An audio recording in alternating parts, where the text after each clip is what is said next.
Kita sudah sampai di segmen terakhir di Market Review dan terima kasih juga untuk Anda masih bergabung bersama kami dan kita masih membahas kinerja industri perbankan di tengah pandemi. Pak Danan, Pak Hanif, kita lanjutkan kembali Pak. Ya, Pak. Saya ke Pak Danan kembali terlebih dahulu. Apakah bisa dijelaskan Pak kondisi keuangan industri perbankan saat ini?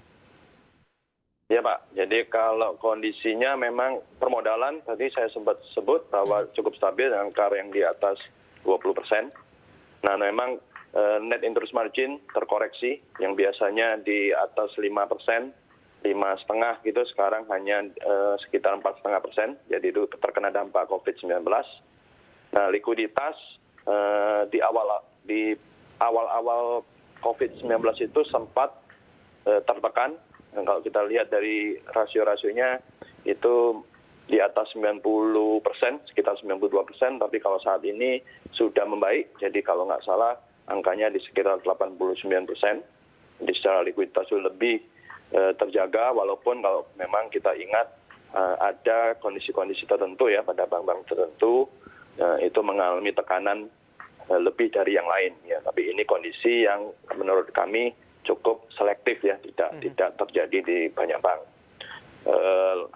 Nah di sini memang secara umum jadi kami melihat walaupun terdampak tentunya dengan kredit yang diberi relaksasi itu meningkatkan juga biaya pencadangan di lain juga saat 2020 ini bank juga menerapkan PSHK 71 ya, itu juga ada sedikit koreksi di sisi ekuitas, jadi mempengaruhi juga.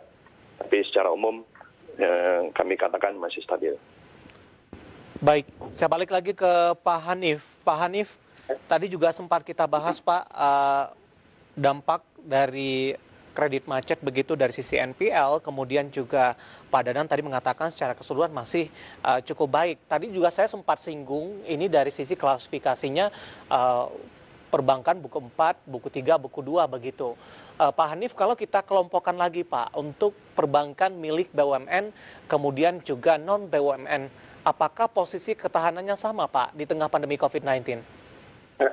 Baik, memang kalau tadi sempat disinggung ya, perlu diingat tadi perbankan dibagi dalam 4 kategori buku, 1 sampai 4. Biasanya memang bank-bank yang lebih kuat dan memiliki sisi modal dan pendanaannya, ini biasanya di buku 4 juga, atau didukung oleh pemegang saham atau BUMN ya Pak. Jadi BUMN juga di buku 4 dan buku 3 ini tentu lebih tahan terhadap dampak pandemi ini.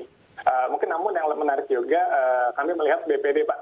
BPD Bank Pembangunan Daerah yang dimiliki oleh pemerintah daerah ya. Karena profil bisnisnya cukup unik, yaitu fokus pada kredit ASN atau PNS.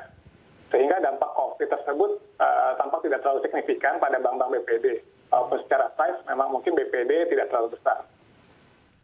Dari sisi stimulus Pak yang digelontorkan oleh pemerintah sampai sejauh ini, kemudian juga beberapa program yang memang penyalurannya banyak dilakukan kepada perbankan Pak Hanif.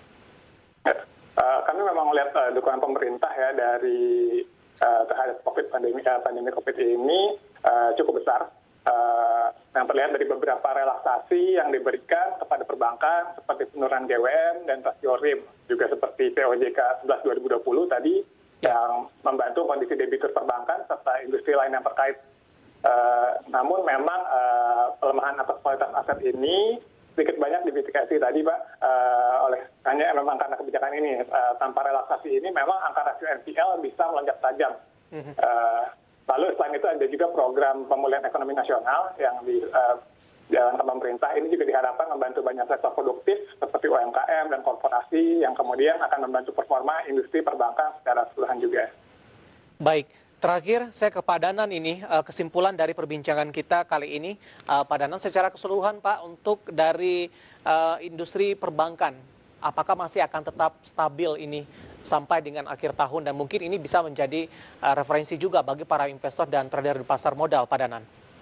Ya, jadi kalau keseluruhan masih cukup stabil Pak.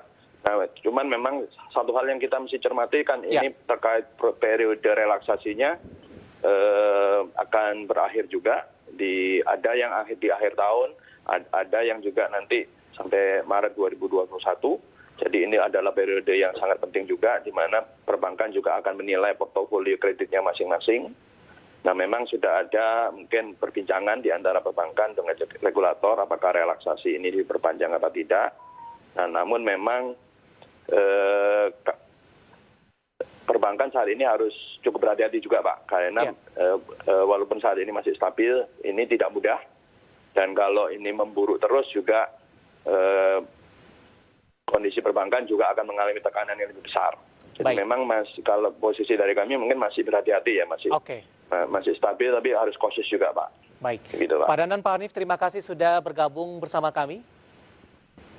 Sehat selalu Pak Danan dan juga Pak Hanif, dan semoga bisa menjadi referensi bagi pemirsa IDX Channel. Bapak Danan Dito, Financial Institution Rating Analis PT Pevindo, dan juga Bapak Hanif Pradipta yang merupakan juga Financial Institution Rating Analis dari PT Pevindo. Dan perbincangan tadi mengakhiri kebersamaan kita di Market Review kali ini. Akhirnya saya David Sanoval dan seluruh kerabat kerja petugas mengucapkan terima kasih. Sampai berjumpa kembali.